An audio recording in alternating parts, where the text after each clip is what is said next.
Hi, இன்றைக்கி நம்ம beetroot halwa தாங்க செய்ய போகிறோம். பீட்ரூட் அல்வாவுக்கு நான் 2 பெரிய சைஸ் பீட்ரூட் எடுத்து தேங்காய் திருவல்ல திருவி வச்சுருக்கேன் பாருங்கள்.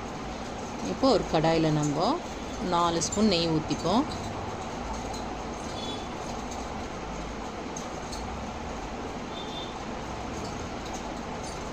இப்போ தேவையான அளவு முந்திரி பருப்பு போட்டு நம்ம பொரிச்சு எடுத்துப்போம். நல்லா சிவந்த உடனே எடுத்துடுவோங்க. இப்போ அதே கடாயில் பீட்ரூட்டையும் போட்டு நல்லா வதக்குவோம்.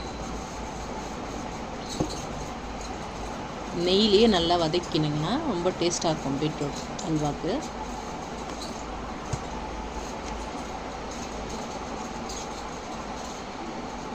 பாருங்கள், நல்லா வதக்கியாச்சு. நம்ம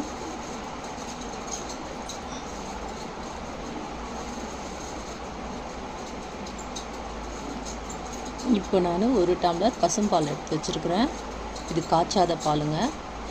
இதை நம்ம ஊற்றி நல்லா கலந்து எடுத்துப்போம். பசும்பால் சேர்க்கறதுனால நம்மளுக்கு டேஸ்ட்டு அதிகமாக இருக்கும், சுவையும் நல்லாயிருக்கும் அல்வாவுக்கு. நீங்களும் இதுக்குள்ளே ட்ரை பண்ணி பாருங்கள்.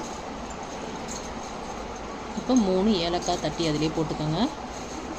இப்போ நல்லா கலந்து விட்டுப்போம்.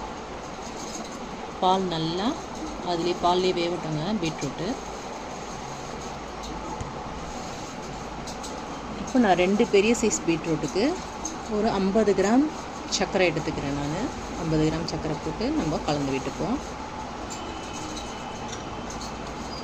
சர்க்கரை போட்டதுக்கப்புறம் பாருங்கள், திருப்பியும் தண்ணி ஆகிடுச்சு. நல்லா கெட்டி பதமாக வரட்டுங்க அல்வா. பாருங்கள், சர்க்கரைலாம் நல்லா கரைஞ்சி எப்படி இருக்குது பாருங்கள் உங்களுக்கு பீட்ரூட் அல்வா. பாருங்கள், பீட்ரூட் அல்வா நல்லா வந்திருக்கு. இப்போ நம்ம 2 ஸ்பூன் நெய் ஊற்றிப்போம். கூடவே முந்திரி பருப்பையும் அதிலே சேர்த்துடுவோம். நல்லா கலந்து விட்டுக்கோங்க. இப்போ அவ்வளோதாங்க, நம்மளுடைய பீட்ரூட் அல்வா ரெடி ஆகிடுச்சு. பிடிச்சிருந்தா ஃப்ரெண்ட்ஸ் அண்ட் ஃபேமிலிக்கு ஷேர் பண்ணுங்கள், லைக் பண்ணுங்கள், ஷேர் பண்ணுங்கள், கமெண்ட் பண்ணுங்கள், மறக்காமல் சப்ஸ்கிரைப் பண்ணுங்கள். தேங்க்யூ.